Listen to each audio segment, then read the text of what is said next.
Esta semana, membros do governo Biden e do nosso governo, governo Bolsonaro, se reuniram para debater a participação do Brasil no combate às mudanças climáticas. Estiveram no encontro os ministros das Relações Exteriores, Ernesto Araújo, do Meio Ambiente, Ricardo Salles, e John Kerry, que é representante especial do governo americano para o clima. E nesse encontro, o governo brasileiro deixou claro que necessita de recursos para combater o desmatamento na Amazônia. Aliás, primeira vez que o governo deixou claro, como posição oficial, que aceitaria recursos estrangeiros para isso. A proposta é de que, a partir de agora, ocorram reuniões semanais para debater o combate ao desflorestamento e às queimadas na Amazônia.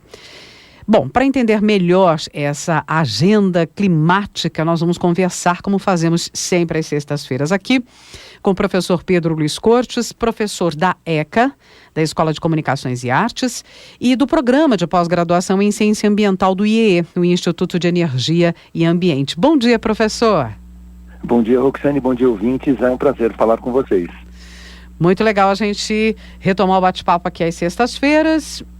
Vamos falar sobre entender esse destaque da semana e essa agenda climática. Professor, houve uma mudança de atitude do governo brasileiro? Bom, sim e não, né? Embora o governo brasileiro ele manifeste a necessidade de recursos internacionais para combater o desmatamento e as queimadas na Amazônia, é importante lembrar que o Fundo Amazônia, que recebe contribuições do governo norueguês principalmente, ele continua bloqueado. E esse fundo ele tem aproximadamente 1,4 bilhão de reais disponíveis. Esses recursos já poderiam ter sido utilizados na preservação da Amazônia, como ocorria anteriormente, contando com a gestão e auditoria do BNDES, e seria de fundamental importância a sua manutenção, porque isso cria, obviamente, uma cadeia, né, de utilização desses recursos que estaria apta a receber um aporte maior de recursos, agora provavelmente vindo dos Estados Unidos. Uhum. Agora, caso o governo americano então resolva destinar esses recursos para a preservação da Amazônia, como é que isso seria feito? Como é que funciona na prática? Uma das maneiras que está sendo considerada, que está sendo prospectada, é a abertura do mercado de créditos de carbono no Brasil. Uhum. De uma maneira bem simplificada, países ou empresas que poluem podem financiar projetos de proteção das florestas nacionais, compensando suas emissões de gases de efeito estufa. Ou seja, ele pode poluir no país de origem, mas ele compensa essa poluição, essa emissão de gases de efeito estufa, patrocinando projetos de recuperação e de manutenção da floresta amazônica, ou, por exemplo, do Cerrado, do Pantanal, da Mata Atlântica, mas esse é um mercado que ele precisa ser regulado ainda no Brasil. Infelizmente, esse modelo ainda não está totalmente configurado. Uma outra maneira seria o governo americano injetar recursos diretos ao governo brasileiro para a execução de operações de fiscalização, no sentido de combater as queimadas e o desflorestamento. Uhum.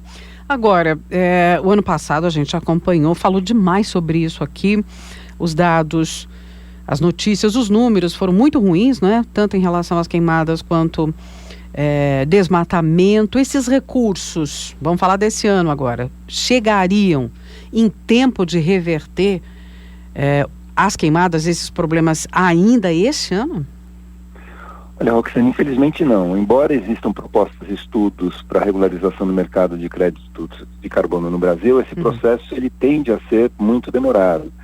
Então, não haveria tempo para que ele entrasse em ação ainda este ano. Mesmo que ele chegasse a ser regularizado até a metade do ano, o aporte de recursos, obviamente, demora um tempo e então não chegaria em tempo hábil de combater as queimadas esse ano. Então, se o governo americano ele decidir injetar recursos diretamente, também é necessário considerar que há necessidade de contratar mais fiscais e adquirir ou arrendar equipamentos, especialmente para transporte de equipes de fiscalização de campo, né, como caminhões, helicópteros, o que pode esbarrar na burocracia. Se o governo brasileiro não houvesse travado o Fundo Amazônia, parte desse problema seria mais fácil de equacionar, pois a operação de cerca de 50% do fundo era feita por meio de organizações do terceiro setor, as ONGs, né, que eram sempre auditadas e nunca se verificou nenhum problema sério em relação ao uso desses recursos. Era feita uma auditoria pelo próprio BNDES e uma auditoria internacional. Isso tudo foi desmobilizado com a paralisação do Fundo Amazônia. Então é aquilo que eu havia comentado, que se o Fundo Amazônia, né, não tivesse sido bloqueado, seu uso tivesse se mantido, nós teríamos aí já uma cadeia, né, de ONGs que poderiam facilitar a operacionalização do uso desses recursos adicionais, porque elas são auditadas, mas elas não têm as amarras que tem a administração pública, ou seja, na contratação de recursos humanos, com a realização de concursos e coisas desse tipo. Elas são muito mais ágeis na sua operacionalização.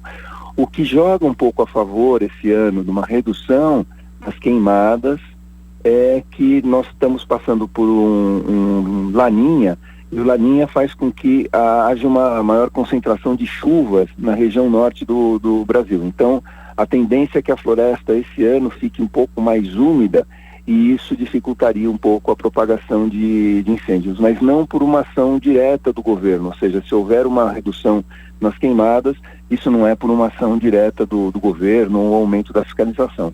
Vamos ver como isso tudo se operacionaliza, né?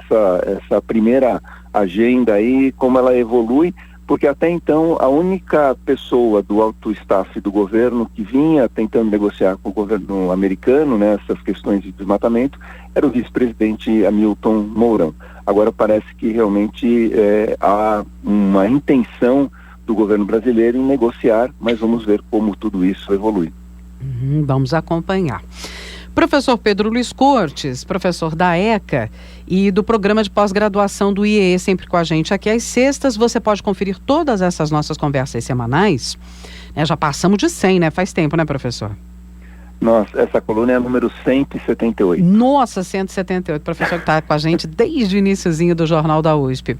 Então, você pode conferir também no canal O Ambiente é Nosso Meio, é canal no YouTube. A gente publica no Jornal da USP e também no canal no YouTube do professor. Obrigada, bom fim de semana, professor, até semana que vem. Uma boa semana a todos.